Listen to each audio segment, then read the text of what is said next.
8:46 de la mañana, 7:46 en las Islas Canarias. Hoy tenemos una mezcolanza interesante aquí en el estudio. Luis Valcarce, ¿qué tal, Luis? Buenos días. Buenos días, Rosana. También está Daniel Muñoz. Dani, buenos días. ¿Qué tal? Buenos días, nos va a acompañar y nos va a acercar a la prensa. Vamos a empezar hoy, si te parece, por los titulares de las elecciones en Cataluña y de los editoriales y los artículos, que puede ser interesante. Y allí nos vamos porque tenemos a Pablo Planas. Pablo, buenos días.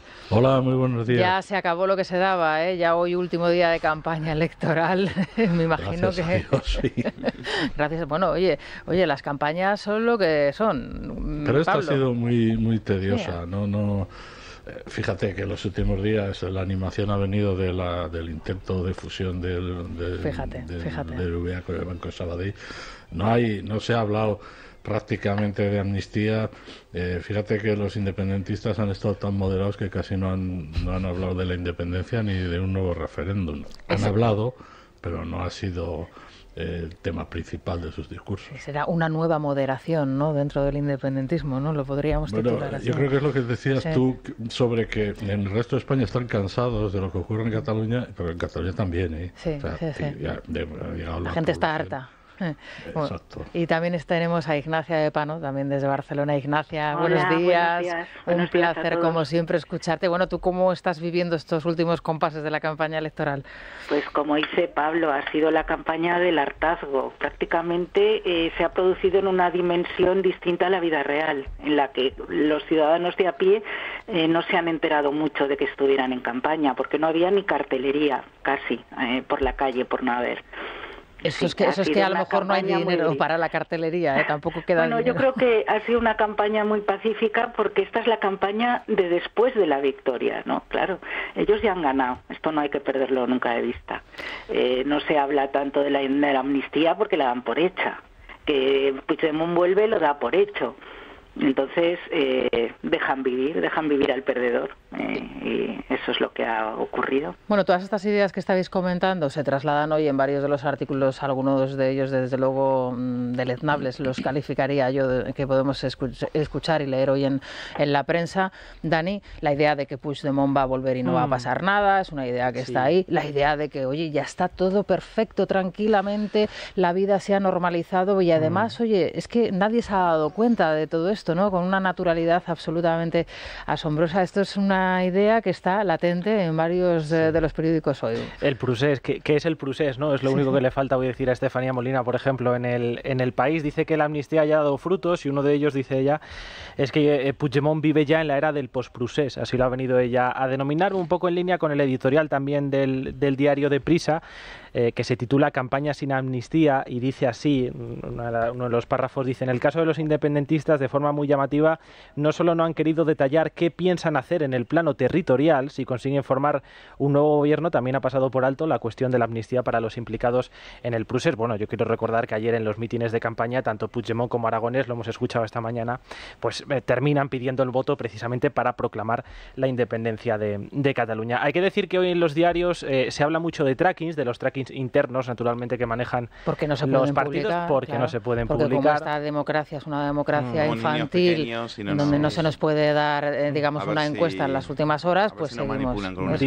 Dice La Razón en su portada que los tracking niegan ahí ya la mayoría para gobernar. La idea de Moncloa es un gobierno monocolor de Salvador Illa. Esto, si dan los números, está en manos de Esquerra. Hoy leemos en ABC, citan fuentes de Esquerra, que ellos no lo descartan, ya sea entrando en el gobierno o quedándose fuera, porque consideran que en una repetición electoral Puigdemont los remata, en una repetición electoral en otoño.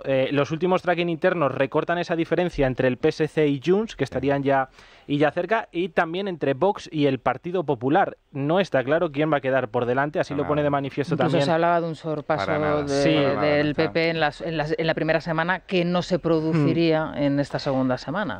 Así lo pone de manifiesto con Junts, nuestra compañera. Tienen también trackings internos que le dan la victoria. Dice Maite Lurero en Libertad Digital, el PP apela en la recta final de la campaña a la unidad del voto ante el acecho de Vox. A mí me ha llamado mucho la atención, ayer estuvo aquí con nosotros, hoy entrevista en La Razón, en ABC, en El Mundo, también en Oquidiario, de Alejandro Fernández. Es sintomático, desde luego, ¿no?, esa participación en tantos medios ya en la recta final de la campaña, con el mismo mensaje. Dicen, no haré presidente a ella, antes tiene que romper con el separatismo, no si intenta taponar una fuga de voto o de alguna manera está preparando el argumentario para el día después. después. Pues vamos a abrir, si os parece, el debate. Empezamos contigo, Luis. ¿Qué creéis que va a pasar el próximo domingo? Lo decía muy bien Ignacio y Pablo, también Dani, ¿no?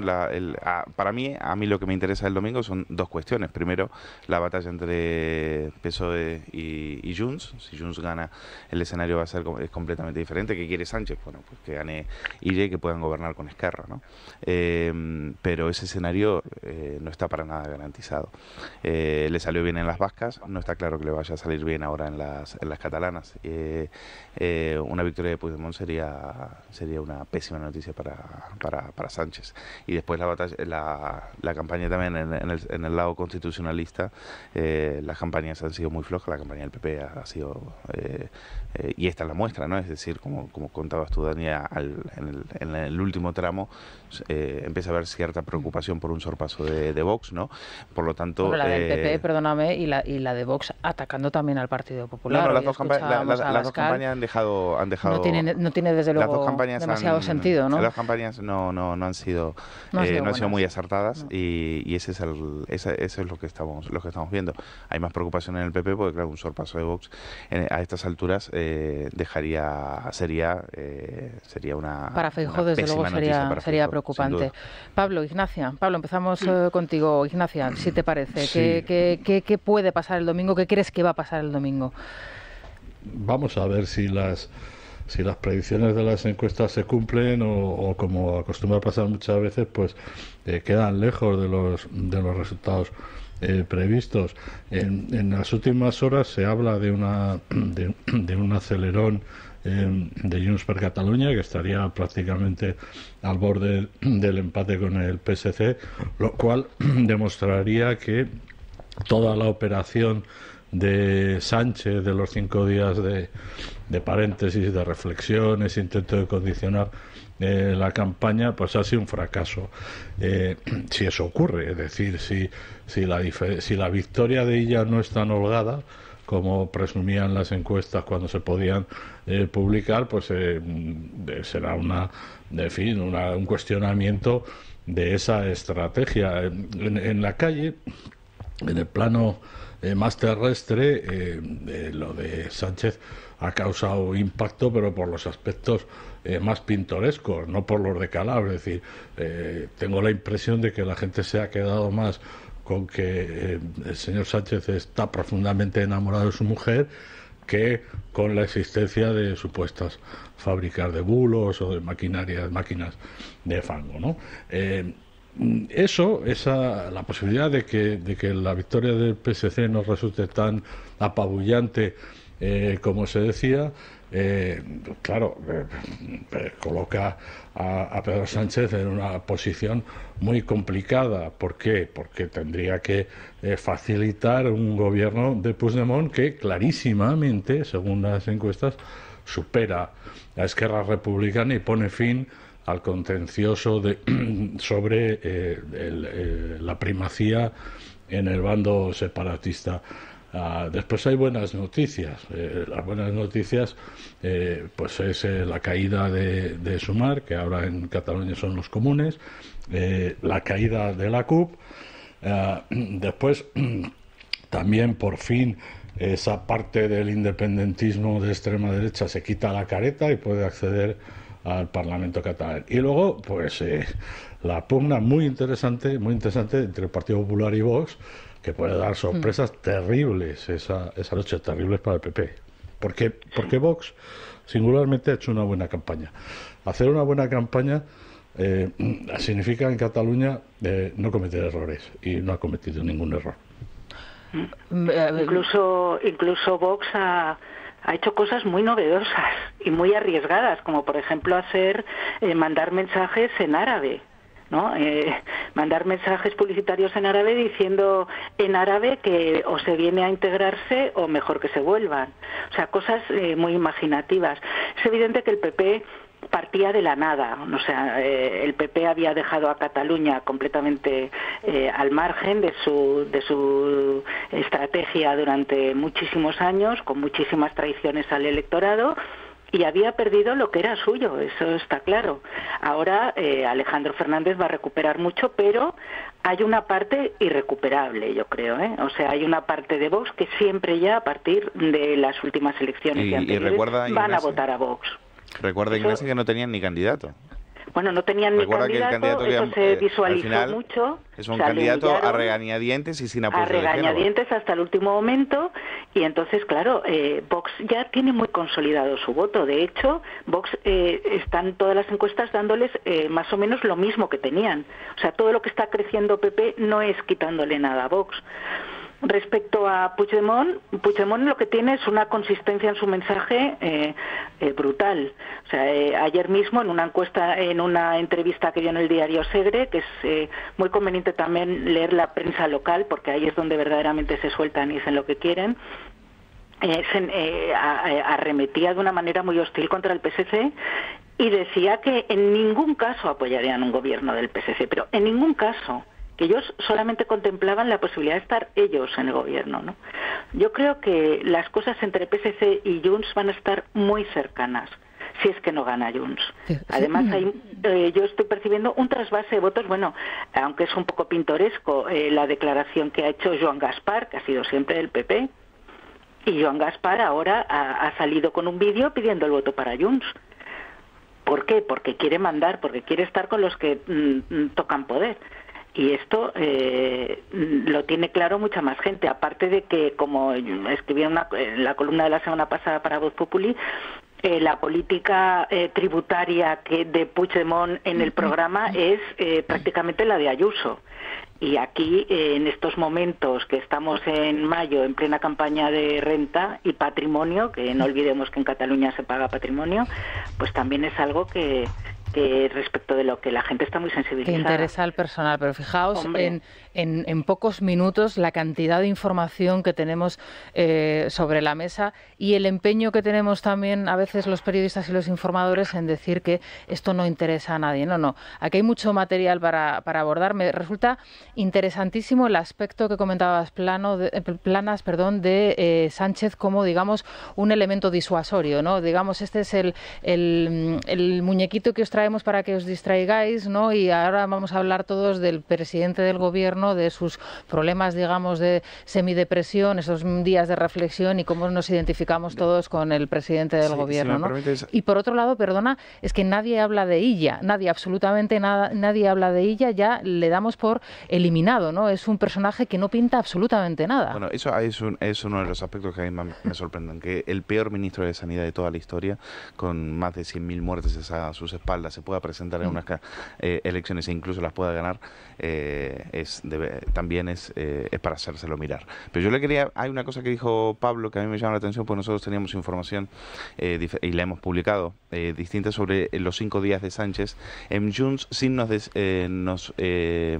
hacían llegar malestar, porque ellos sí vieron en esos 5 días que el PSC crecía, remontaba.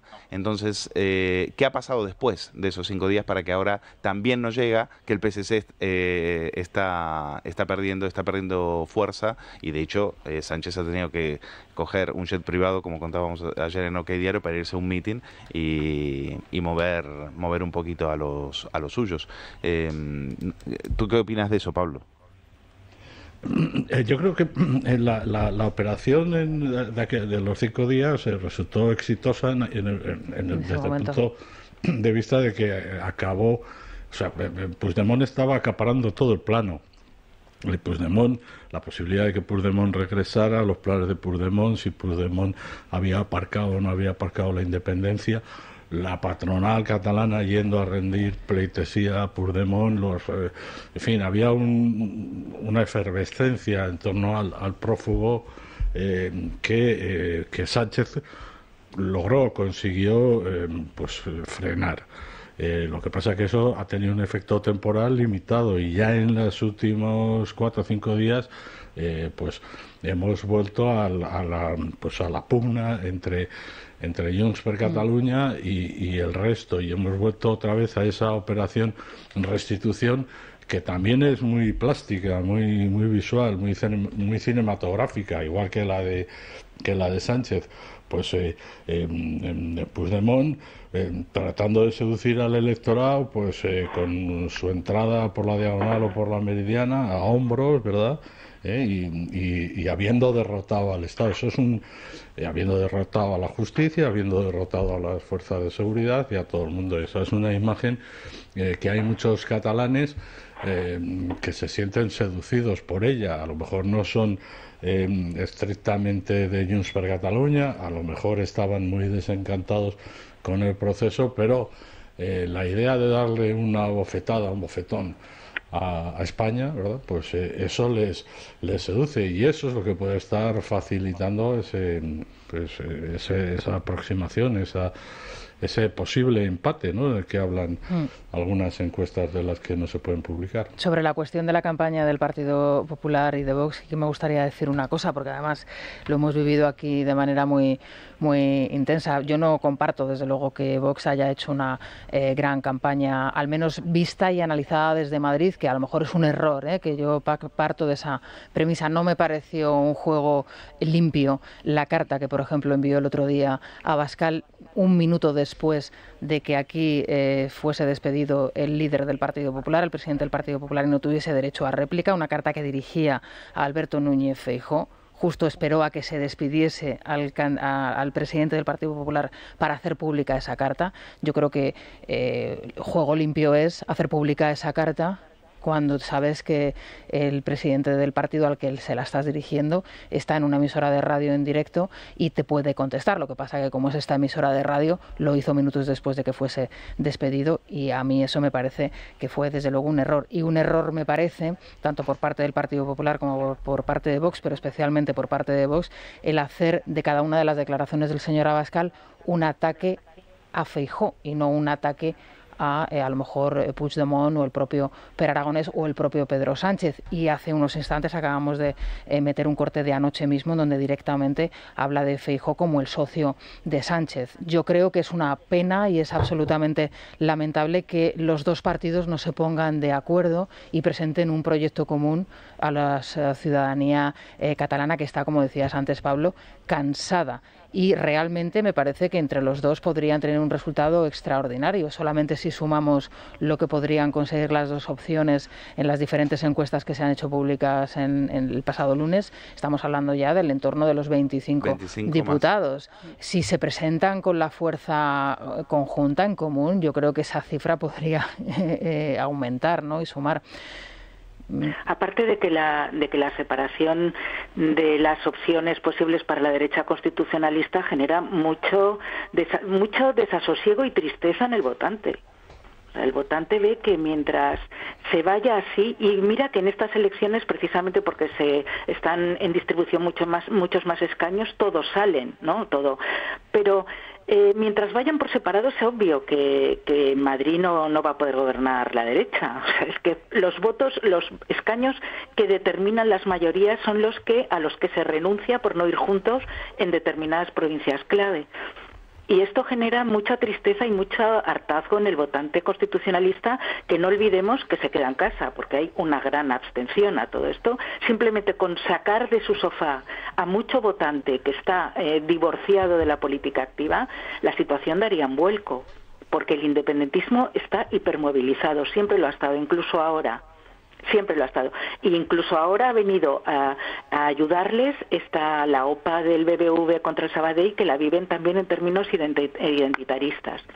Entonces, lo que habría que hacer es generar ilusión para que el constitucionalismo de centroderecha, o el constitucionalismo a secas, porque el PSC ha renunciado a formar parte del constitucionalismo, tuviera ilusión de salir. Pero claro, el votante constitucionalista de derechas en Cataluña sabe siempre que es un convidado de piedra en el Parlamento, que vote lo que vote no tiene la menor importancia y no puede hacer nada, porque la oposición es, convidada de piedra, no se cuenta con ella.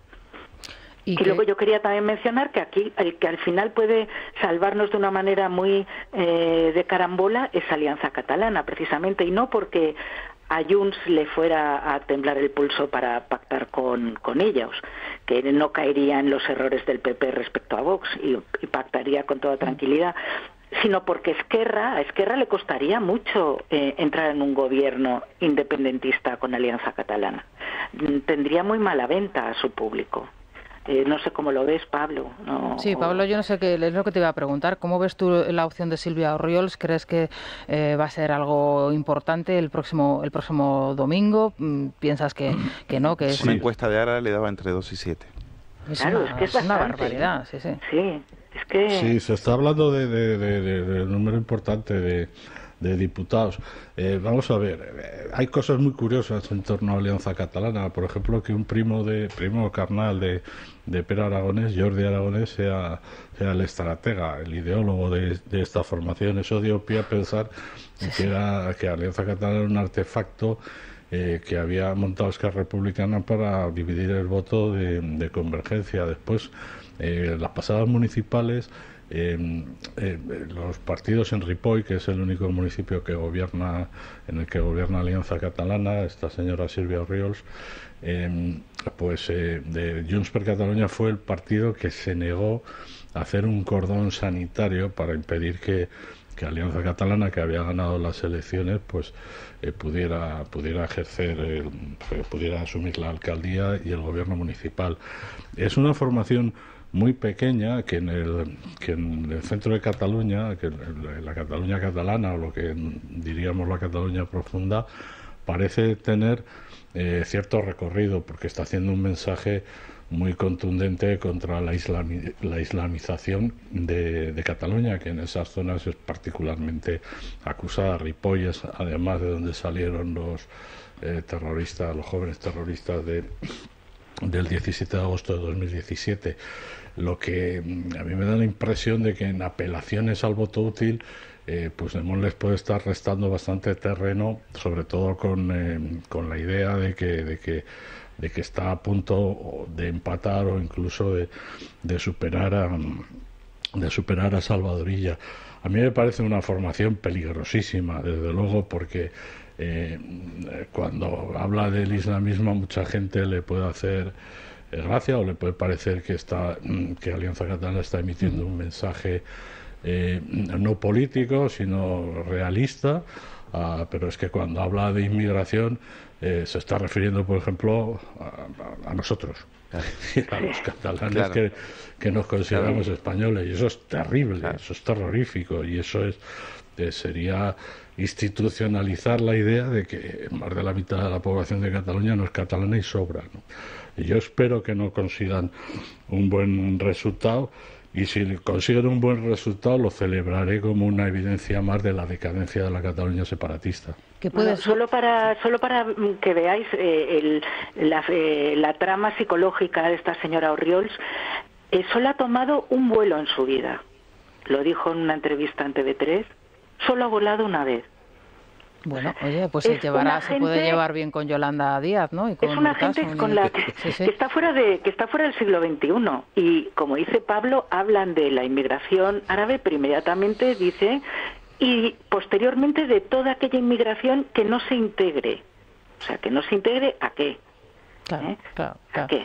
Bueno, pues oye, Ignacia, te vamos a despedir ahora en este punto porque te agradecemos muchísimo que hayas entrado unos minutos con nosotros. Tenemos muchísimas ganas de verte y yo creo que la semana que viene ya te tenemos por aquí, ¿verdad? Bueno, pues ya aquí en vivo y en directo con Ignacia. Para comentar el resultado. Sí, en una semana que va a ser importantísima y muy, muy interesante. Así que un abrazo muy fuerte. Un abrazo a todos. Vamos a recomendar Daniel Nuguela Solé. A Ignacia no le hace falta, que tiene un pelo extraordinario, pero bueno, sí, algún que otro candidato catalán, yo creo que sí. A Pere Aragonés, mira, no le hace. Bueno, pues que sepa que Nuguela Solé frena la caída del cabello, que aumenta el volumen, que aumenta ese brillo, que retrasa también la aparición de canas, entre otras muchas propiedades. Nuguela Solé lo pueden encontrar en farmacias y parafarmacias de toda España, pero hoy queremos enviar un saludo muy especial a la Ortopedia María Auxiliadora, que está en la calle María Auxiliadora número 6 en Sevilla. Allí pueden encontrar todos los productos de Nuguela Solé. Fenomenal, y el colacelo y se lo vamos a mandar, si te parece, a todos los catalanes que tienen que votar y que tienen que salir de casa o no. los que están ahí que se sienten abandonados y que así todos siguen defendiendo. El próximo domingo estaremos con ellos. Aquí habrá un programa especial, por supuesto, seguimiento de las elecciones en las que, por supuesto, va a estar Pablo ahí al pie del cañón con Polvorinos y con Federico y con Luis. Bueno, estará aquí toda la casa, lógicamente, arrimando el hombro para contarles lo que va a suceder el próximo domingo. Así que para todos ellos, Colacel. Lucía, buenos días. Muy buenos días. La primavera es una muy buena época para preparar nuestra piel de cara al verano y ganarle terreno a la oxidación. La mejor forma de hacerlo, promover la producción de colágeno usando los mejores antioxidantes y las bondades de la vitamina C. Es decir, estamos hablando de Colacel Antios de Mundo Natural. Colacel Antios es el suplemento más efectivo para combatir la flacidez, descolgamiento de las estructuras que vemos a nivel de la piel, pero también en nuestro interior. Es el suplemento más eficaz del mercado. Es tan potente gracias a su composición en péptidos bioactivos de colágeno, ácido hialurónico, antioxidantes como el resveratrol, el extracto de granada y la vitamina C que contribuye a la producción endógena de colágeno. Así que no dejen que su piel envejezca antes de la cuenta, antes de tiempo. Consulten con su dietista, farmacéutico. También pueden usar el teléfono de información, pedidos y asesoramiento 91-446-0000 en la web www.farmaciamundonatural.es y si no, en la aplicación sencillísima y directamente desde su móvil. Es la mañana. Es radio. ¿Qué tal, Naya? Muy buenos días. Buenos días. Bueno, ¿qué tal los rizos, Naya? Bueno, estás guapísima igualmente, pero... Bueno, gracias, ya tocaba. La que es guapa se puede hacer lo que quiera, ¿verdad? Así de a gusto, ¿eh? Así de a gusto, sí, gracias. Sí. Bueno, cuéntanos. Es la semana del de Internet en el Corte Inglés, Rosana. Y, por ejemplo, traen descuentos de hasta el 30% de descuento en web y app, en moda, deportes, accesorios, zapatería, juguetes, música, en muchos departamentos. En alimentación, 10 euros de regalo por cada 30 de compra en la web y en la app del supermercado El Corte Inglés. Y hasta un 30% en electrónica, electrodomésticos y hogar. Y esto también en tiendas. Solo tienes hasta el viernes 17 de mayo para llevarte miles de ofertas exclusivas en elcorteinglés.es. Primeras marcas con envíos incluso en el día. Hasta un 30% de descuento en la semana de Internet en el Corte Inglés. Consulta condiciones en web y app del Corte Inglés, que si no la tienes, descárgatela. Bueno, pues me parece muy bien. Solo a través de la web. La web. Bueno, fantástico. Así que ya lo saben todos ustedes. Muchas gracias, Naya. Son las 9:16 de la mañana. Ahora en unos instantes vamos a hacer una pausa, pero antes sí que me gustaría plantearos ya con Luis, con Pablo y con Dani aquí en la mesa otra cuestión, porque no sé si luego nos va a dar tiempo, y es lo que está sucediendo en los campus españoles universitarios. Ayer ese comunicado de la CRUE, yo ya he expresado mi opinión a las 7 en punto de la mañana, me parece absolutamente lamentable, dantesco que estos niñatos que se están acampando ahora mismo en los campus españoles lo estén haciendo en este preciso instante y no lo hiciesen cuando 2.500 israelíes, 250 fuesen secuestrados, 2.500 asesinados, la mayoría de ellos chavales como ellos que estaban en una fiesta musical como las muchas que se van a producir a partir de ahora en nuestro país. Me gustaría saber vuestra opinión y sobre todo si no os asombra que a esta hora de la mañana, a las 9:16, todavía no haya salido ninguna voz, digamos, autorizada tampoco de ningún partido en la oposición, o al menos que yo haya visto, a criticar a la CRUE, a criticar a la universidad, ¿no? A la conferencia de rectores. A mí me parece, de todo punto de vista, lo mires por el lado político, institucional, lo que sea, me parece un escándalo. Me parece un escándalo. O sea, yo de las universidades, creo que en eso estaremos de acuerdo, no esperamos gran cosa. Ya sabemos hace años lo que son y estamos viendo, replicando aquí lo que estamos viendo en Estados Unidos, donde universidades de élite están siendo campamentos de antisemitas y jaleando a los terroristas de Hamas. Es algo nunca visto. Y tú decías, esto es algo más. Esto es un síntoma de algo más preocupante. Claro que es un síntoma preocupante, pero si tenemos una ministra en el gobierno, que es Ira Rego, que ha salido a hacer declaraciones en favor del exterminio de los judíos. Y aquí no pasa nada, absolutamente nada, y nadie se escandaliza y nada. Es decir, estamos tomando... a mí lo que me asusta es esa especie de dar por normal, empezar a acostumbrarse a cosas por las cuales no deberíamos acostumbrarnos. Es decir, no podemos acostumbrarnos a que haya un candidato como ella, que es el peor ministro de Sanidad, con 100.000 muertes a sus espaldas, con una gestión terrible, salpicada por la corrupción, por el caso de las mascarillas, y que esté liderando las encuestas. Pero el que compite con él es un fugado de la justicia. Es un fugado de la justicia, que tiene que rendir cuentas en España, nada más y nada menos que por un golpe de Estado. Y no pasa absolutamente nada. Y sale una ministra del gobierno de España a hacer declaraciones antisemitas y no pasa absolutamente nada. Y crean un conflicto diplomático con Argentina y Óscar Puente sigue ahí y no pasa absolutamente nada. Y tenemos un Museo Nacional donde se promociona y se promueve una serie, digamos, de exposiciones y de charlas, digamos que animando al exterminio de los judíos. Un Museo Nacional como es el Reina Sofía.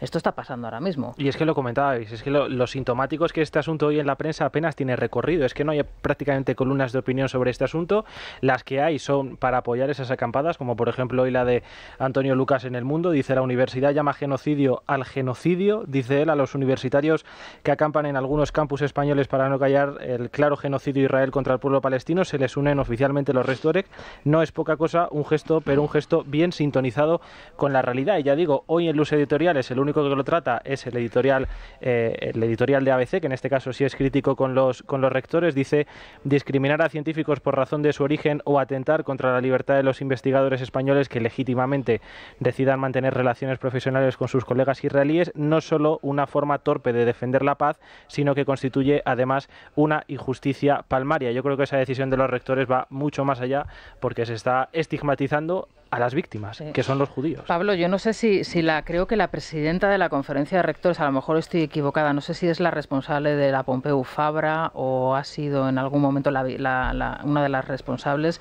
Claro, que hable, como hablaba ayer, de la universidad como, digamos, un sitio de encuentro de la civilización, de la paz, de la armonía.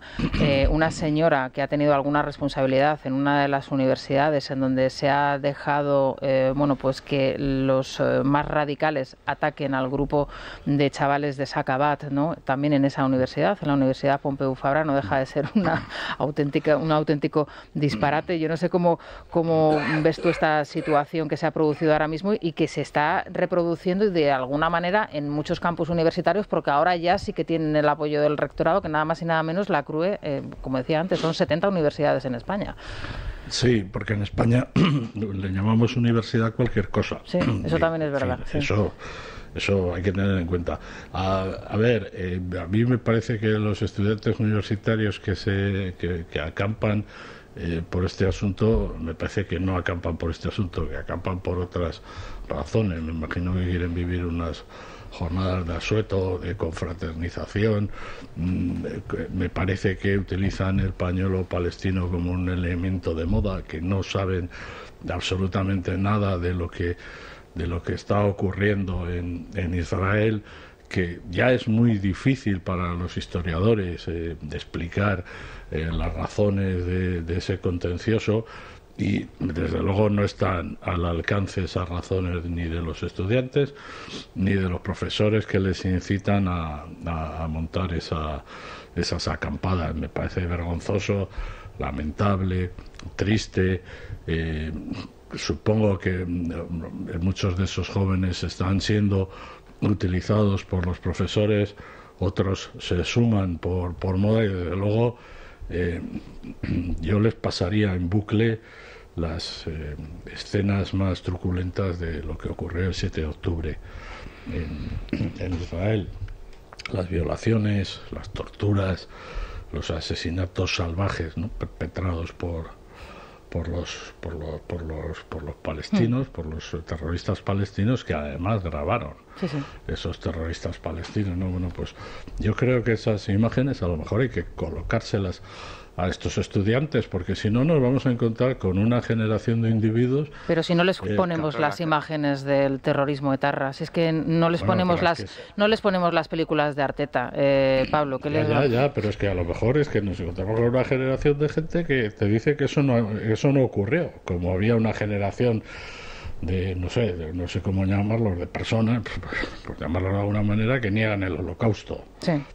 Además Ahora no solo hay quien niega el Holocausto, sino que a las personas a las que se llamaba negacionistas, pues eso del negacionismo se amplía el campo, ¿verdad?, al cambio climático, etcétera, otras cosas, para restar fuerza a los argumentos favorables a la paz. A mí eso de las universidades españolas me parece un desatino absoluto y una auténtica barbaridad. Y la única parte buena que le encuentro es que, mira, oye, pues se ve que no hay diferencias entre las universidades vascas, las universidades catalanas y las universidades del resto de España. Los alumnos son igual de merluzos, los alumnos que acampan, no todos los alumnos, evidentemente, son igual de merluzos en un territorio o en otro. Pues bien. Pero yo, Pablo, no creo que esto sea una especie de Woodstock, ¿no? Una especie de una banda de hippies que salen ahí a pedir la paz y a fumarse unos porros. Yo creo que aquí estamos hablando de jóvenes que están haciendo política en las universidades, como se hizo toda la vida, pero que estos van a ser de alguna manera el semillero de partidos antisemitas como pueden ser Sumar o también lo vemos también en parte en el propio Partido Socialista, donde tienen a un presidente nada más y nada menos que ha sido elogiado por Hamas. Entonces yo creo que son perfectamente conscientes de lo que defienden. Yo creo que son perfectamente conscientes de su discurso antisemita, de su discurso xenófobo, y lo peor es que encima después de eso te dan una chapa de feminismo. O sea, lo peor es que tienen la jeta de salir a defender a la mujer cuando no se atreven a condenar lo que pasó el 7 de octubre. Entonces yo creo que son perfectamente conscientes de lo que hay, y las imágenes... Cuidado que vamos a empezar a ver imágenes que ya las estamos viendo en Estados Unidos, donde a los estudiantes con apellido judío no se les está dejando entrar en las universidades, y a los profesores se les echa patadas. Es decir, son imágenes de la República de Weimar.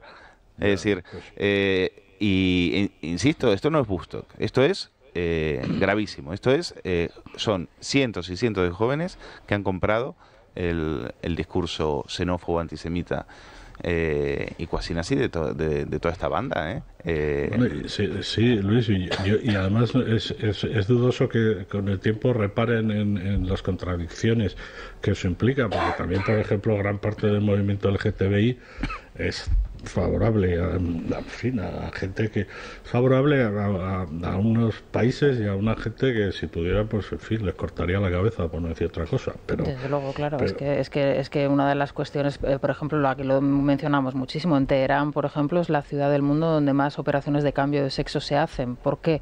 Porque lógicamente no reconocen la homosexualidad, ¿no? Es decir, esta es la cultura que y la ideología que desde allí se está implantando, ¿no? Es que esto tiene mucho que ver. El otro día, por ejemplo, y hablando, ¿no?, de las corrientes, ¿no?, ideológicas y de todo lo que se está generando, ese caldo de cultivo también aquí en España, cuando fue una sorpresa absoluta que se concediese el premio Princesa de Asturias a Marjane Satrapi, a la autora iraní de Persépolis y de Mujer, Vida, Libertad, que es una grandísima artista, que el otro día hizo unas declaraciones contra Borrell porque no reconocía que Irán fuese y estuviese gobernado por un grupo de terroristas, ¿no? Decía, si lo tuviese delante le metería 2 bofetones, ¿no?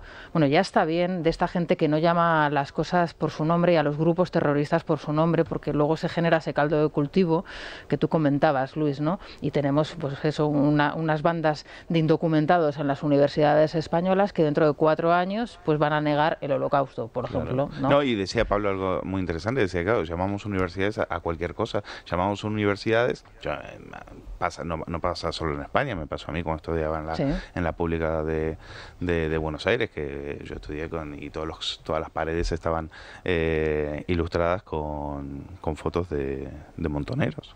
Y yo tuve profesores montoneros y era algo que también se aceptaba con total normalidad. Y aquí pasa exactamente lo mismo. En las universidades vascas, perfectamente, uno entra y ve fotos de terroristas de la ETA. y aquí seguimos y nadie se indigna. Entonces eso es lo preocupante, que ya nadie se indigna, que estamos hechos ya, o sea, de que estas cosas ya nos empiezan a dar exactamente igual y no nos pueden dar igual.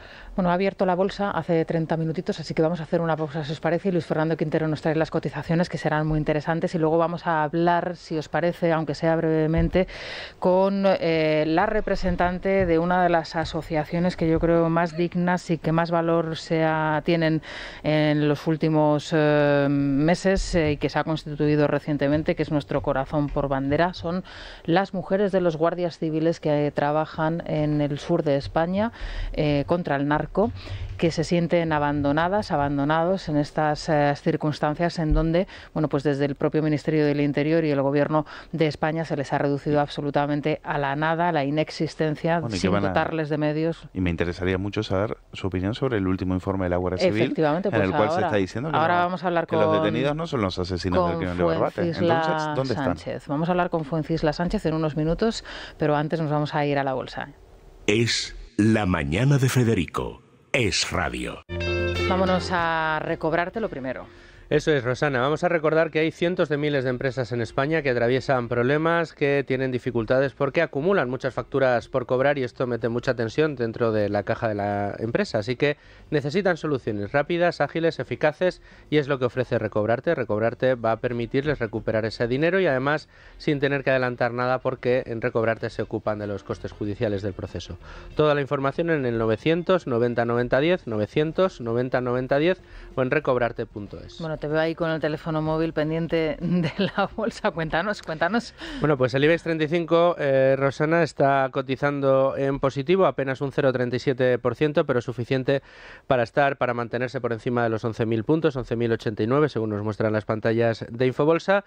Y, bueno, si ha traído algo bueno la operación entre BBVA y Sabadell es que estos días no tenemos que hablar de tipos de interés. Podemos hablar directamente de lo que están haciendo estas dos compañías, que ahora mismo cotiza un 0,32% abajo el Sabadell a 1,85 € y el BBVA recupera un 0,68 a 9,66 € la acción. Es decir, pues corrige un poquito el Sabadell aprovechando los resultados de ayer.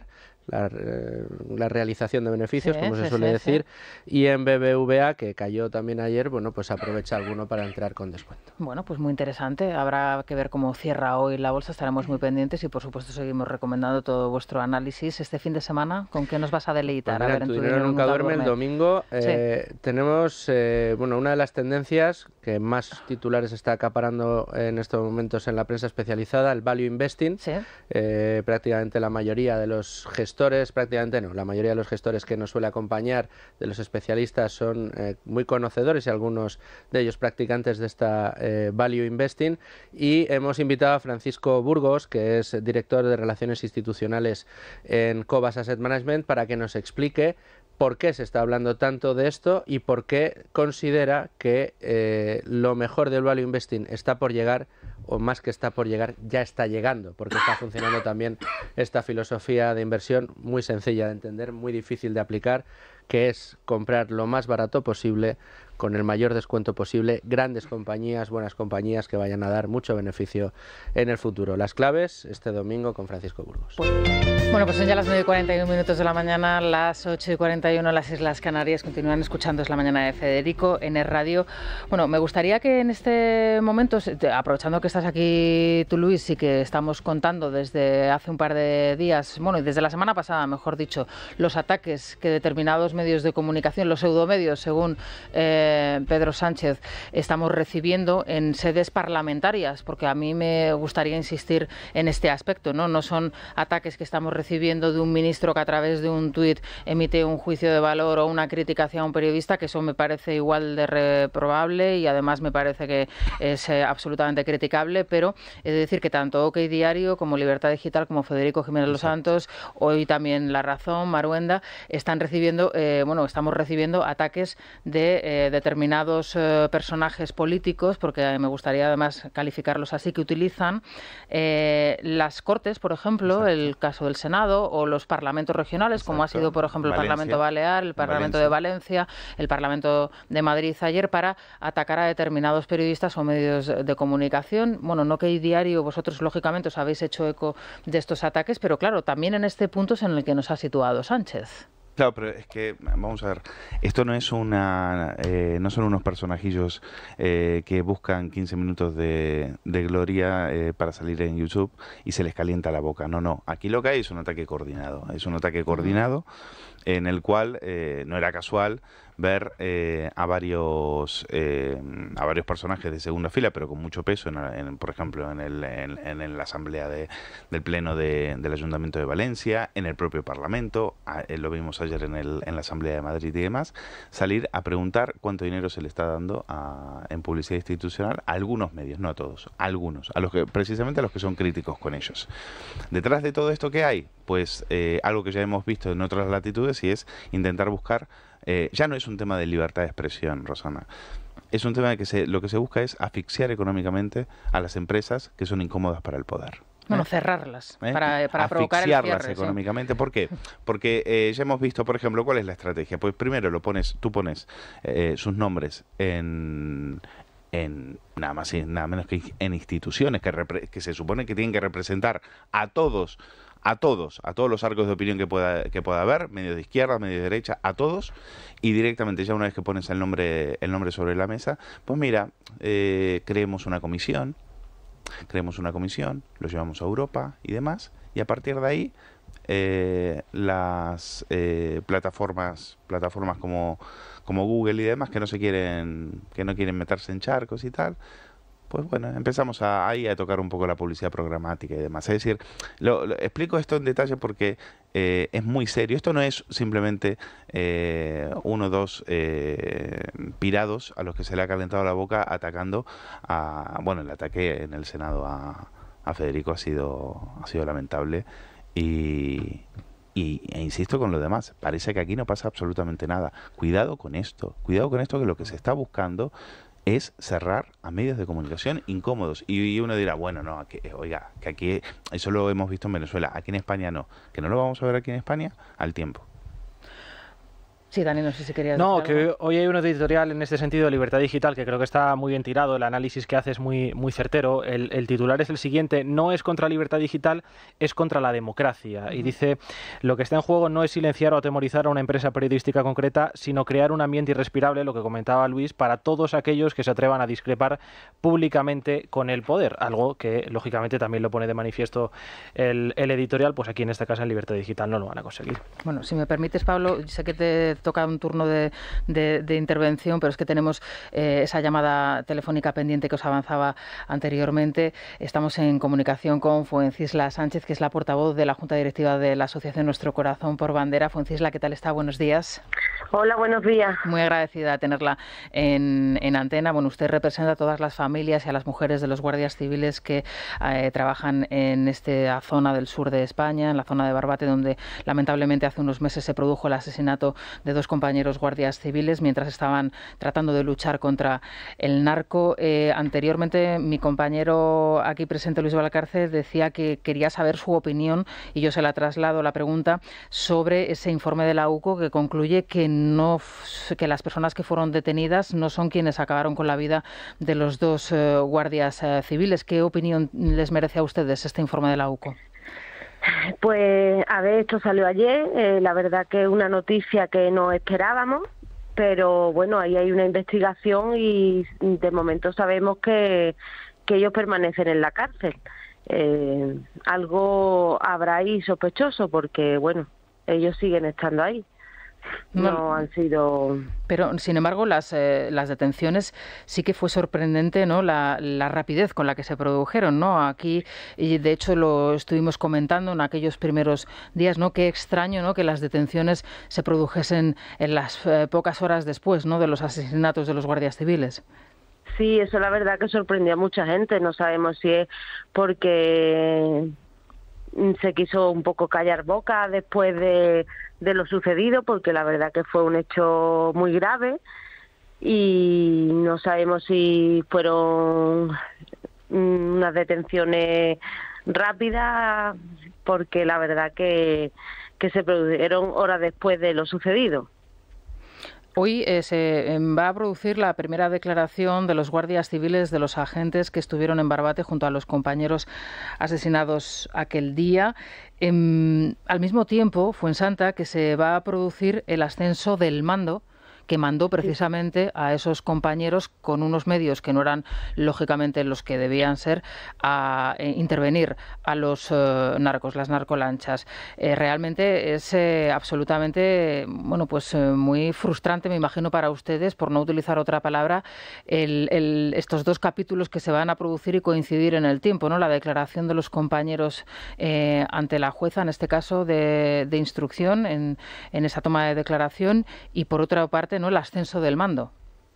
Pues la verdad que sí, que nosotros cuando ayer recibimos la noticia teníamos mucha rabia, porque no entendemos cómo el mismo día la persona que supuestamente dio la orden celebra su ascenso mientras los compañeros están sentados ante un juez. Entonces es complicado la noticia, es muy complicada de digerir. ¿Usted cree que esa orden que se dio por parte de ese mando no se tenía que haber producido en esas circunstancias, en esos términos, que no estaban los agentes en condiciones de poder interceptar a los narcos en el puerto de Barbate?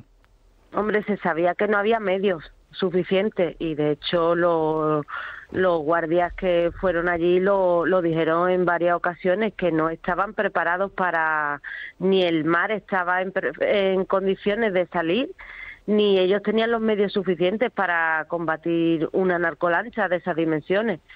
Y aún así ellos, que hacen su trabajo correctamente, salieron al mar a intentar que huyesen, pero no fue así.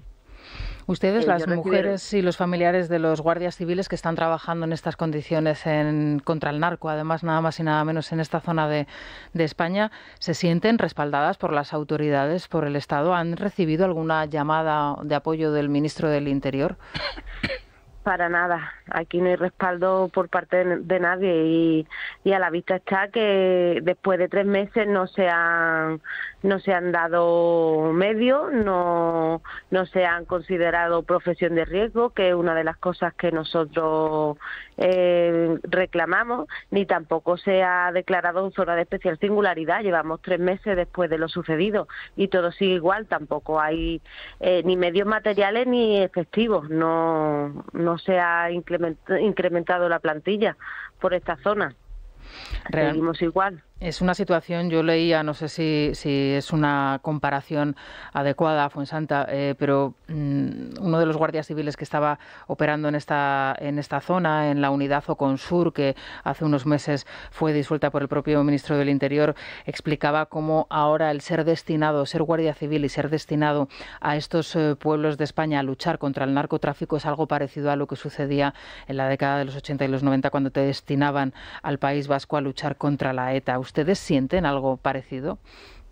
Hombre, el miedo está de que suceda algo. Yo entiendo que el miedo que se sufría en el norte pues puede ser parecido a lo que se está sucediendo aquí, porque cuando nuestros maridos salen a trabajar nosotros no sabemos si van a volver vivos a casa, porque la incertidumbre está de que es que esto está a la orden del día, es todos los días las narcolanchas circulando por aquí, por las costas de Cádiz, y sabemos que se pueden volver violentos, entonces el miedo está, y hay gente que no quiere venir destinado aquí a la provincia de Cádiz por este miedo, porque aparte de eso es que tienen un riesgo mayor y nadie quiere venir aquí. ¿Cómo es la convivencia? ¿Cómo es el día a día de ustedes conviviendo en pueblos que, si no lo conoce la gente que nos está escuchando, pero mucha de ellas seguro que también, y de hecho nos están escuchando también desde allí, son pueblos muy pequeñitos? Es verdad que la población aumenta mucho en verano, pero en invierno son pueblos muy pequeñitos, en donde entiendo que a lo mejor sus niños, los niños de los guardias civiles en las escuelas coinciden con los hijos del narco e incluso con chavales adolescentes que ya trabajan para el narco, y los hijos a lo mejor del juez de guardia o de instrucción que está en esa temporada destinado en la zona. ¿Cómo es la convivencia, el día a día? A ver, yo hablo desde mi experiencia. Yo no vivo en pueblos donde sucede esto, pero sí que tengo testimonio de compañeras que tienen miedo porque es lo que comenta. Los niños están en el colegio con los hijos de los narcotraficantes. Tú no puedes ir a comprar a un supermercado tranquila porque sabes que te lo puedes encontrar. Entonces ese miedo existe. Compañeros vuestros han intentado hacer entrevistas en Barbate, San Lucas, La Línea, y no se atreven a hablar y a mostrar la cara porque tienen miedo a que pase algo. Luis. Sí. ¿Qué tal? Fuensanta, buenos días. Le quería preguntar no me quedó claro su respuesta cuando Rosana le preguntaba por el tema de este informe de la Guardia Civil que dice que los 8 detenidos por el crimen de Barbate, de los 2 agentes, no han participado los descarta y no han porque entiende que estos no son los que participaron en ese crimen. Entonces, ¿ustedes qué es lo que opinan? ¿Que todo ha sido un paripé? ¿Que los asesinos están... Entonces hay que entender que ahora en este momento los asesinos están en la calle? Entendemos que sí, que por lo que se dice los asesinos están en la calle, pero bueno, esto está en investigación. De momento nosotros no sabemos nada de esto porque se está investigando. Sabemos que se ha filtrado también información que no se debe de filtrar y se tiene que investigar esto, por supuesto. Pero bueno, cuando sabemos que están en prisión, algo tiene que haber, algún enlace tiene que haber con los que hicieron el asesinato. Bueno, Fuensanta, Sánchez, muchísimas gracias por atender la llamada. Entendemos su situación, por supuesto, y estaremos en la medida de lo posible, desde luego, muy pendientes de esta investigación y de cómo se suceden los hechos. Muchas gracias, Fuensanta. Muchísimas gracias. Buenos días. Buenos días, Pablo. Es impresionante el testimonio de esta gente, el miedo que sienten en su día a día, ¿no? Y Fuensanta lo trasladaba, ¿no? El testimonio de las mujeres, de las familias de los guardias civiles que están trabajando en estos pueblos contra el narco, saben del poder del narco, como ha tenido siempre, y ya la implantación que tiene en España, ¿no? Pues mira, enlazando un tema con otro, esa ofensiva contra, entre comillas, los pseudo medios de comunicación que dice Sánchez, que son medios de comunicación, y con la falta de medios, la falta de personal, la falta de tacto del Ministerio del Interior, el abandono de la Guardia Civil, el desprecio a la Guardia Civil y a las familias de la Guardia Civil. Todo esto es el esbozo muy ajustado ya, no tanto esbozo como ya un retrato muy fiel de un gobierno fallido, de un gobierno que ha olvidado cuáles deben ser las prioridades de un gobierno que pues odia a una parte de la profesión periodística y odia o desprecia o pretende hacer la vida imposible a la Guardia Civil. Y cuando hablamos de la Guardia Civil, como cuando hablamos de la policía o del ejército, es que es la Guardia Civil y sus familias, y son unos cuerpos mal pagados, son unos cuerpos súper sacrificados, y son unos cuerpos que uno no entiende. O sea, que ser Guardia Civil no es una profesión de riesgo. Entonces, ¿cuál es la profesión de riesgo? ¿Ser político? Ir al Congreso, eso tiene un riesgo. Ir al Congreso a hablar, para Sánchez sí, para Sánchez sí, ya, Pablo. Ya, claro. Según su interpretación de los hechos, ¿no? Claro, es que estamos hablando de una disociación entre la realidad y lo que piensa el gobierno, que vamos, está dentro ya de la literatura médica. Esto es gravísimo. Es decir, y lo de la Guardia Civil, o sea, lo que está ocurriendo con el narcotráfico en España tiene que ver casi con un Estado. Exacto. No voy a decir un narcoestado, sí, pero vamos, sí, estamos pero teniendo... vamos camino. Totalmente, Pablo. Yo estaba pensando exactamente lo mismo. Porque tú escuchas el miedo que tenía esta mujer al hablar y recuerdas las cautelas, las frases cortas, recuerdas lo que pasó en ese momento, que están desamparados, no tienen herramientas, no tienen nada. Incluso te acuerdas aquel momento en que una de las viudas desprecia a Marlaje y lo echa del propio funeral, ¿no? Es decir, tengo la misma sensación que Pablo, es decir, empiezan a mandar ellos. De hecho, ese miedo que lo palpan ellos en el proceso, le preguntaba yo por el día a día, ¿no? En el libro de Andros Lozano, En Costo, retrata muy bien lo que sucede en estos pueblos del sur de España, en donde lo que le preguntaba a Fuensanta, ¿no? Donde convive el hijo del guardia civil con el hijo del narco, con el hijo del juez de instrucción de turno que se encuentra en la zona. Y es, claro, un retrato, vamos a guardar las distancias, ¿no? Pero parecido a lo que sucedía en el País Vasco, ¿vale? Donde en la misma escuela pues coincidía el hijo del guardia civil, el hijo del etarra, del asesino, ¿no? Y a lo mejor, bueno, pues una persona que estaba ahí o el niño de una familia. Y lo vimos en Cataluña, Rosana, y en Cataluña, con profesores señalando a los hijos de los guardias civiles. ¿Y quién manda ahora en el País Vasco? Pues eso es lo que debe estar pensando esta señora que has entrevistado, Fuensanta, sobre lo que pueda acabar ocurriendo con los narcotraficantes en España. Que al final acaben mandando de facto, y entonces pues de ahí la prudencia, y de ahí el miedo, y de ahí la humildad, la desesperación. Es que encima, fíjate que contaba, es que es verdad que el trabajo de Andros es extraordinario. Contaba en este mismo libro, que yo recomiendo, en Costo, cómo un profesor de la zona de Barbate se tiene que llevar a un grupo de alumnos que sus padres previamente le daban permiso, y les tiene que matricular un curso en Vejer de la Frontera, creo recordar, que ya es un pueblo más del interior, en donde no se da esta circunstancia de los pueblos de la costa, para salvar a esos niños del narco. Porque ya estamos hablando de chavales de 14, 15 años, que son los que dan el alto, ¿no? O sea, los que llaman a los superiores diciendo está llegando, está arribando, ¿no? la narcolancha, ¿no? A estos chavales les pagan a lo mejor 1.500 euros por estar en la playa pasando unas horas y avisar de que ya ha llegado la narcolancha y de que están llegando a lo mejor patrullas de la Guardia Civil para que la narcolancha tire la carga o se vaya o haga lo que es menester, ¿no? Claro, estos chavales son muy jóvenes, entonces es el profesor el que les matricula en un colegio del interior de la provincia de Cádiz para que no corran el riesgo de, oye, pues es que 1.500 euritos, claro, en casa. Es que si no acaban como los que acabaron jaleando a los narcos cuando estaban matando a los guardias civiles, ¿te acuerdas? Efectivamente, sí, claro, sí. ¿Quién manda? Pues mandan ellos, claro. En fin, Silvia, ¿qué tal? Buenos días. Los oyentes, ¿por dónde van? Estoy muy gratamente sorprendida hoy, Rosana, la repercusión que está teniendo el comunicado de los rectores y las acampadas de los universitarios. Hay oyentes, como por ejemplo Juan Luis, que quiere compartir con nosotros, no sé, una mitad de enfado y mitad de tristeza por la degradación de estos movimientos estudiantiles, y muchos también que, aunque condenan el comunicado y también las protestas que están llevando a cabo los chavales, subrayan también la responsabilidad que tienen en todo esto las derechas por haber dejado de dar la batalla de las ideas. Las escuchamos tras la pausa. Es La Mañana de Federico.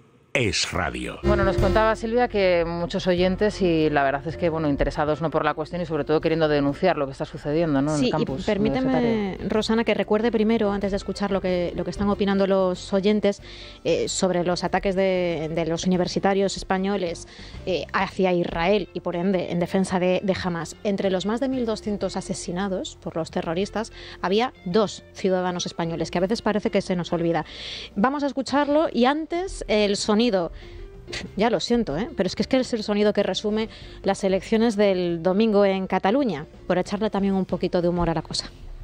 A mí las elecciones catalanas no me causan ningún interés, porque lo único que está por ver es quién va a ser el cabrit que va a gobernar. O bien el mascarilla, el enterrador, o bien el mayordomo del Visco, o bien el Austin Power malaje. Que a fin de cuentas, gobierne, va a ser un pedazo de cabrit. Ya me piselo yo. ¿Cómo van a estar nuestras universidades en los rankings de las mejores del mundo si donde no hay nos roban? Resulta que ahora vamos a quitar los convenios de colaboración y de investigación con Israel. ¿Y con quién lo vamos a hacer? ¿Con Hamas? ¿Será como hacer bombas Molotov? Porque no tiene otra explicación. Es que desde luego así nos va. Hemos pasado por la universidad y recordamos los movimientos estudiantiles y venimos más o menos del mundo de la izquierda. Yo realmente siento verdadera vergüenza lo que se ha convertido la universidad y los movimientos. El tema de las universidades es tremendo. Es porque no se ha dado la batalla de las ideas. Esta derecha española no ha dado la batalla de las ideas y la izquierda ha colonizado absolutamente todo. Está colonizando absolutamente todo, no solamente en la educación, sino en todos los ámbitos de la vida. Lo que pone de manifiesto es la falta de información, el borreguismo y que la gente joven se informa por las redes sociales y los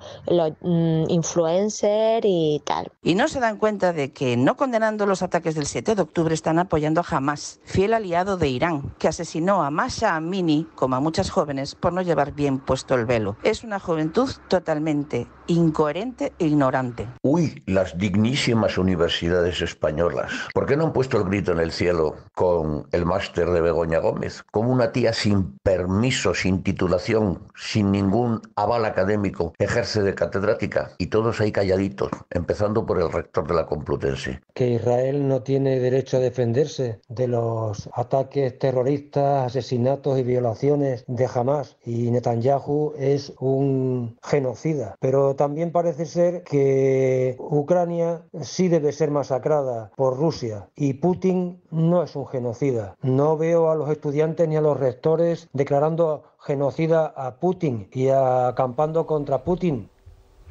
Bueno, los oyentes lo tienen muy claro, Pablo, clarísimo. Lo tienen clarísimo.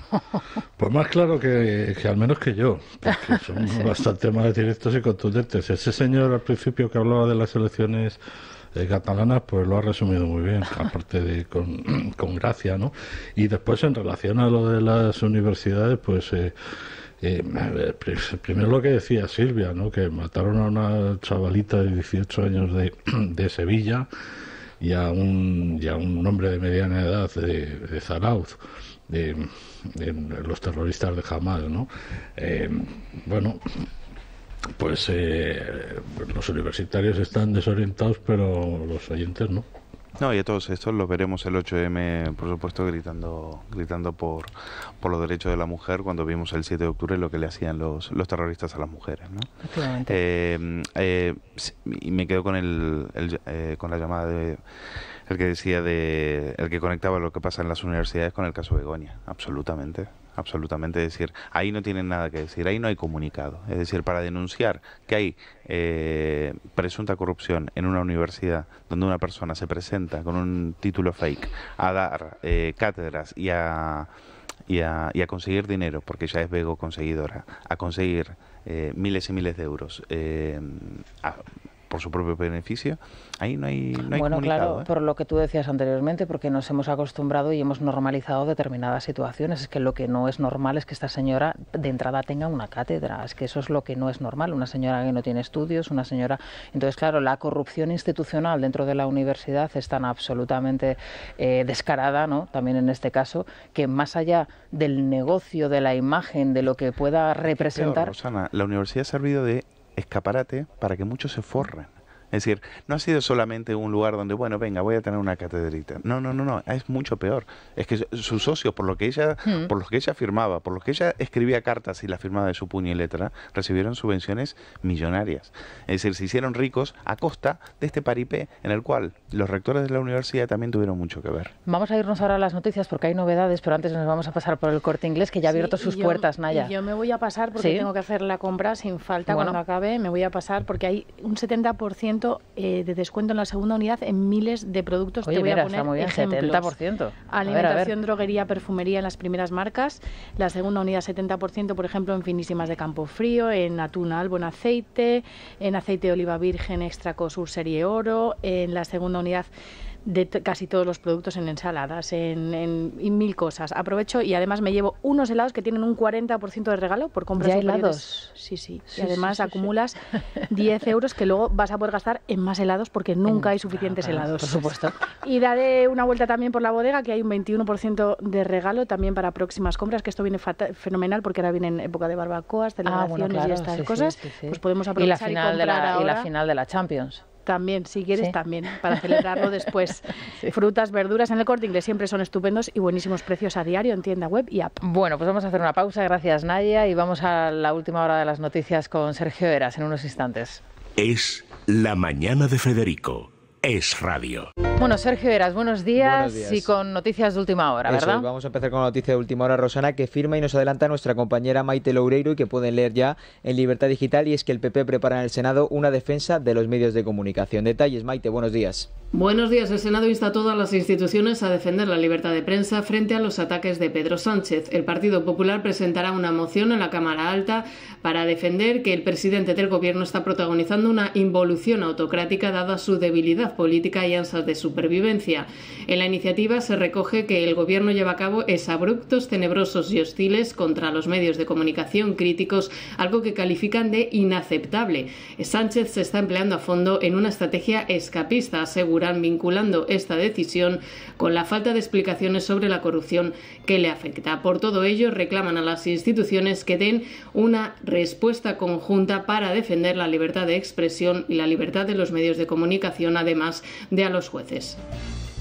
Bueno, pues a ver cuántas instituciones se suman, ¿no?, a esta iniciativa, ¿no? No, yo no recuerdo a ninguno de ellos que haya salido a preguntar también por el bulo de la mujer de Feijóo, ¿te acuerdas? Sí. Que el propio Sánchez y la ministra Montero lo sacaron en el Bueno, Parlamento, el otro día es verdad que le preguntaron a Sánchez por esta cuestión en la cadena SER.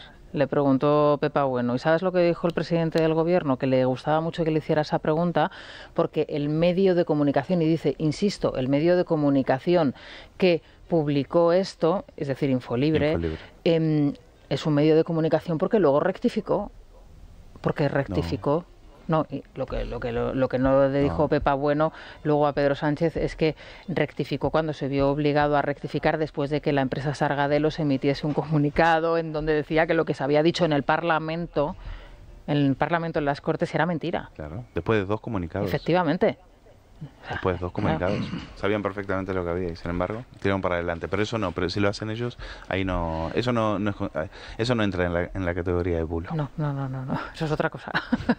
Bueno, Sergio. sé que los ánimos no estaban muy allá con Cataluña, pero evidentemente la actualidad también pasa por allí. El líder del PP, Alberto Núñez Feijóo, cerrará campaña en el Hospitalet junto al candidato Alejandro Fernández, con los populares convencidos de que se van a convertir en la cuarta fuerza, superando a Vox, que cierra campaña en la plaza de Artós, un lugar simbólico para los de Abascal. El PSC, favorito en las encuestas, afronta también este último día con el objetivo de conseguir el mejor resultado frente a Junts, que aprieta en estos últimos días. Camino de Barcelona, precisamente, está nuestro compañero Rubén Fernández. Rubén, buenos días.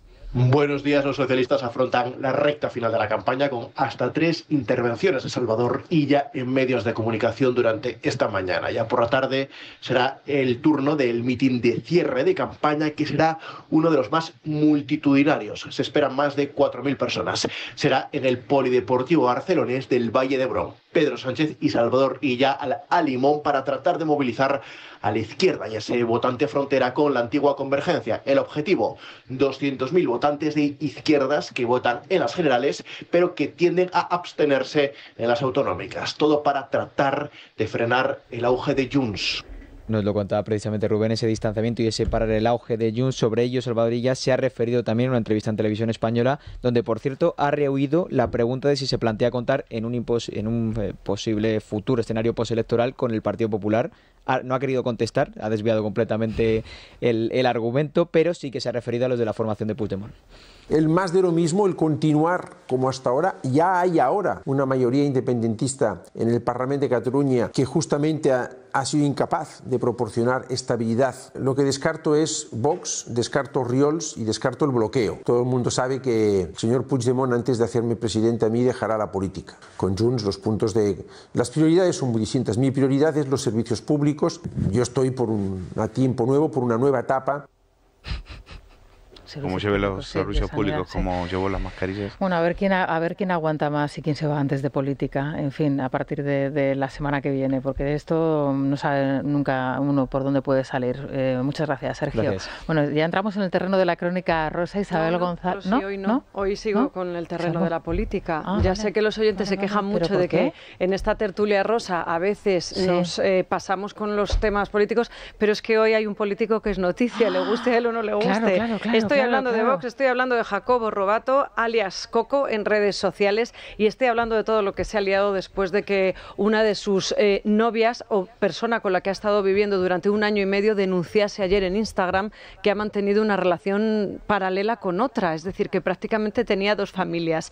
Encantadora esta mujer, Bárbara, Bárbara Lobato, ¿no? Sí, hemos de decir que yo he tenido la oportunidad de hablar con Bárbara, que no quiere hacer más leña del árbol caído, que lo que quería era avisar a navegantes, y es que hay muchas navegantes, me da la sensación. Hay incluso redes sociales de contactos de por medio, hay perfiles en esas redes, es decir, que estamos hablando de un personaje que no sé tenemos, si que predica con el ejemplo. Yo ya me he perdido, o sea, tenemos a Coco Robato, sí, esta Bárbara Lobato, sí.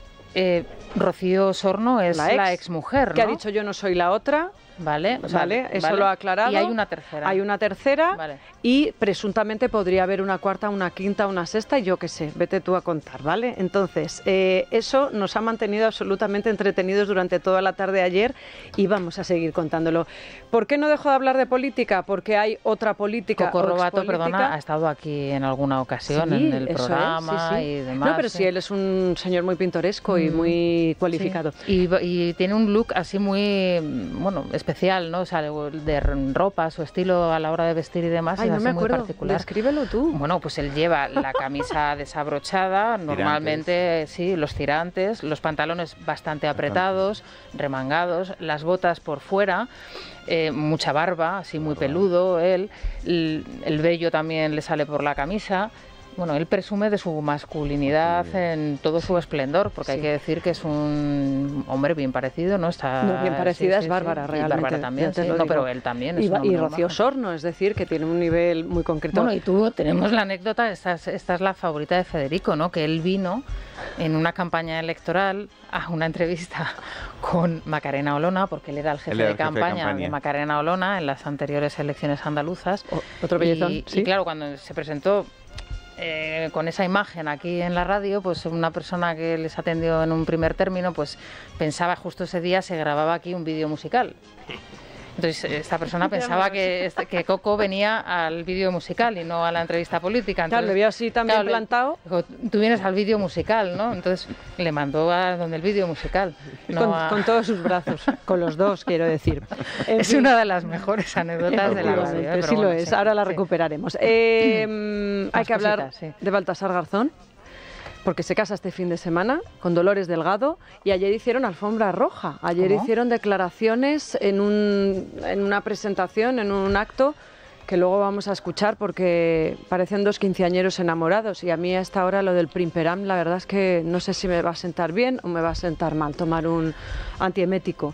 Y luego por otro lado hay que hablar de Shakira, lo comentábamos ayer era la Fiscalía la que había pedido el archivo de esa causa, la segunda por fraude fiscal, y justo antes de terminar el programa sus representantes nos mandaban el escrito en el que ya se confirmaba que es la justicia, el juez directamente, segunda causa archivada, la tortura ha terminado, ¿no? Me decían de alguna manera sus personas cercanas. Oye, un buen título para una canción, ¿eh? Sí, no, ella ya tiene la de la tortura con Alejandro Sanz, pues era una forma de recuperarlo. Y hay que hablar de Ortega Cano, pero como tengo ya aquí sentado a Andrés Amorós para que nos avance todo lo que va a ocurrir en esta feria magnífica de San Isidro, después del exitazo, ¿verdad?, de la entrevista a Simón Casas que hacíais el pasado martes, Andrés, yo creo que lo de la fiesta nacional se está poniendo por las nubes, no solo en cuestión de precios, sino en cuestión de interés. Y por eso nosotros tuvimos el acierto de incluir esta sección de A la Limón, que hoy retomamos porque empieza la feria. Bueno, vamos a despedir primero a Pablo Planas, vamos a despedir a Luis Valcarce también, a Sergio, Rosa. Y nos despedimos de los oyentes nosotros hasta el próximo lunes a las 6 de la mañana, ahora con Andrés y con Isabel, A la Limón.